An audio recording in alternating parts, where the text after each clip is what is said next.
Greetings, ladies and gents, and welcome to this latest version of Tales from Outer Space, where I take an HFY story from somewhere around the internet and read it aloud for your enjoyment.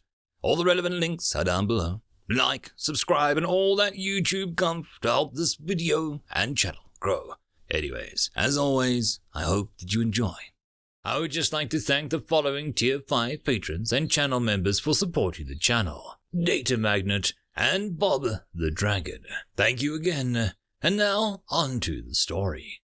Story number 1. D-Day, written by Recon1342. The last thing Jimmy remembered was falling asleep in his lazy chair on Sunday morning, wrapped in the comforter his wife had made him nearly a decade ago. Startled awake by some sixth sense, he looked around to find himself in a featureless room. There was nothing of note, only grey walls, a light source of some sort, and a chair he currently found himself strapped to. The way he figured it, there was only a couple explanations to his current locale.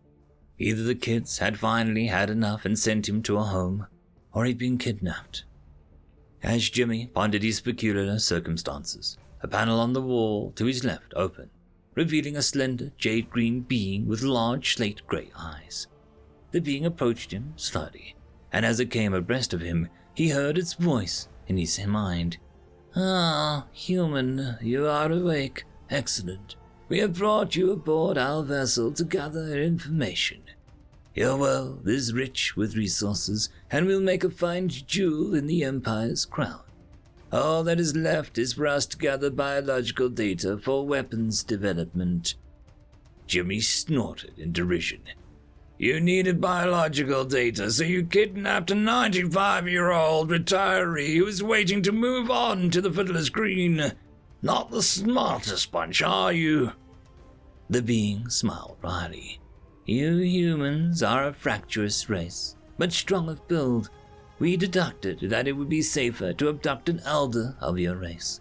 Our tests will not harm you permanently, and then you can return to your miserable existence, awaiting the Fiddler's Green you so wish to journey to."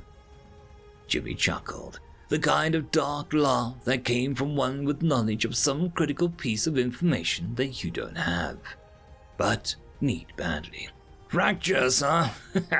Well, I reckon you might be right, but you don't have the whole story, Greenie.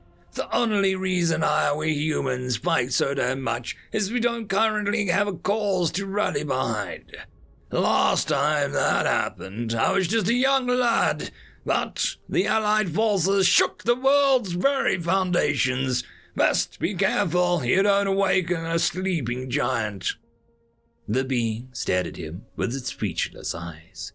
"Foolish human, you people will fall before our might. What could humanity do besides grovel?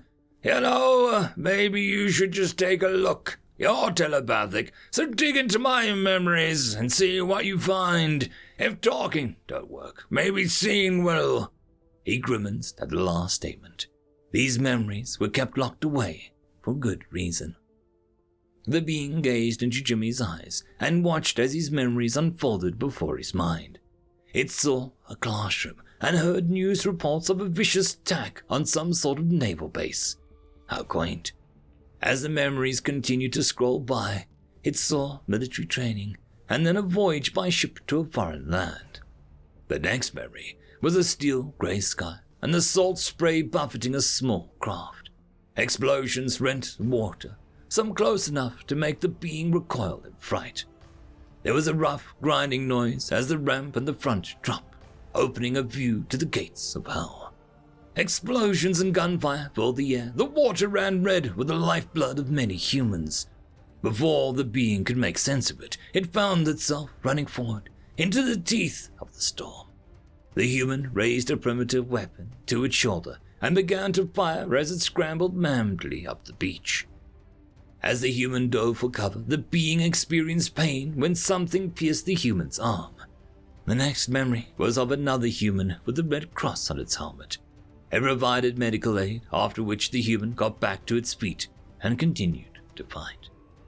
Here, it paused, Perhaps these humans were tougher than originally thought.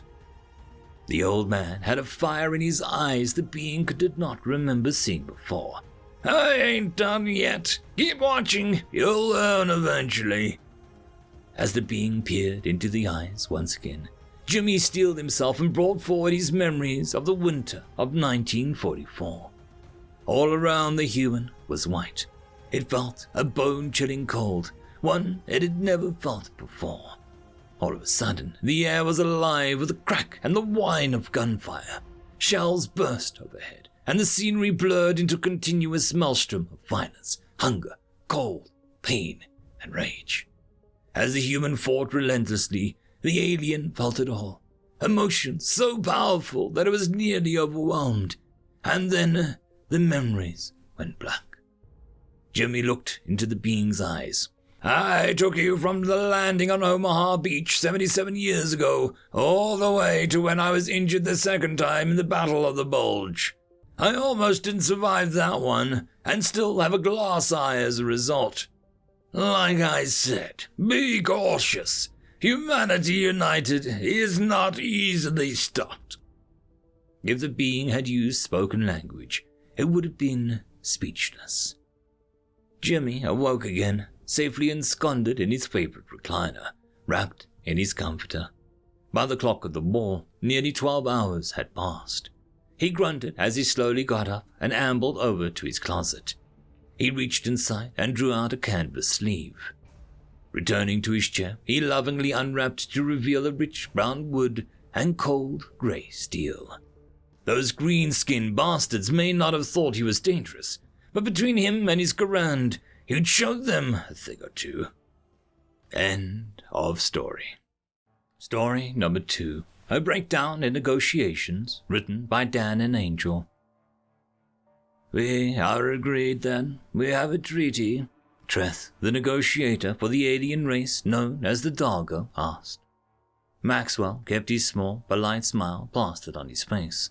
As much as he personally disliked the scaly, poisonous aliens, humanity needed a treaty with the first advanced species they'd met. He personally knew how bad war could get amongst humans. He didn't even want to think what a xeno-war would be like. It seems so. As soon as our leaders sign the treaty, we can begin trading. He reached out to clasp Treth's wrist. Of the 6 humans in the room, he was the only person who could physically touch the alien without going into toxic shock. That little problem had made meetings a bit difficult, but strong gloves and a no-touch policy for everyone else had avoided an interstellar incident. Now we feast, Treth said, turning to a smaller species that looked something like a child-sized furry caterpillar.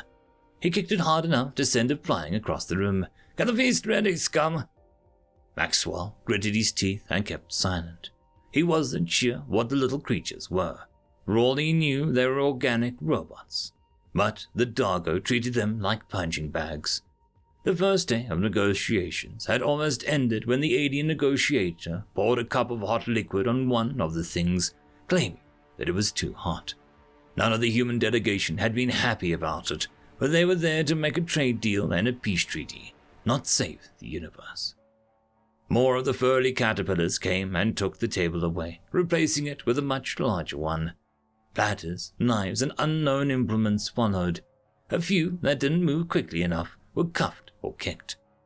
As the work progressed, Maxwell turned to the diplomat. What exactly are those creatures? He asked. Workers. My people uplifted them centuries ago to work for us. They are cheaper than your drones, but you need to be harsh or they get lazy. We may be willing to sell your people a few million breeding pairs if you're interested, Treth replied. So, they're sapient? Barely. Treth grabbed one of the furry caterpillars, holding it up to his face. Tell Maxwell how smart you are.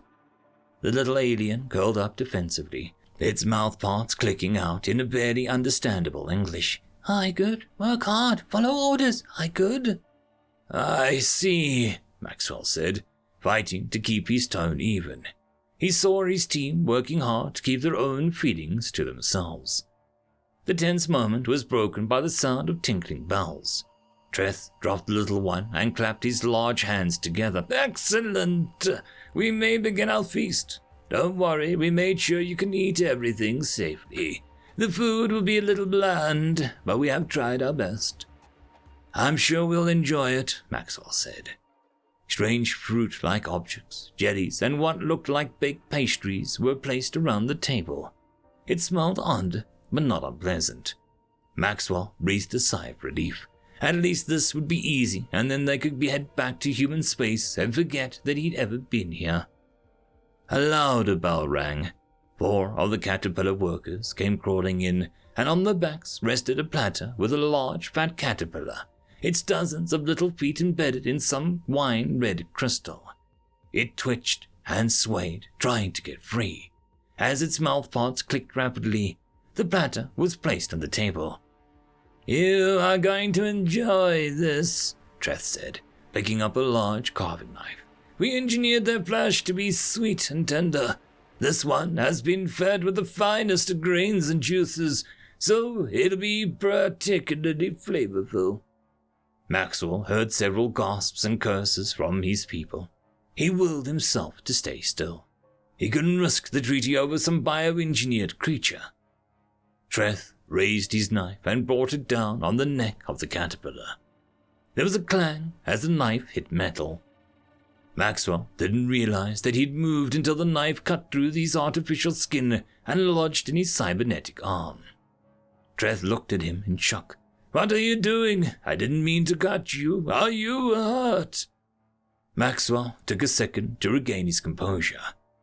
We do not eat sapient creatures, he said. He realized the days of talking and the months of setting things up had probably just gone straight to hell. So he decided that if he was going to end his career, he might as well make it big. Grabbing the platter and the would-be meal, he motioned for his team to leave. We will bring this treaty and this creature with us. After a long talk with our leaders, we'll send you a message. Good day. As he marched out of the room, he heard Trent say in its own language, The blade bent on his flesh. End of story.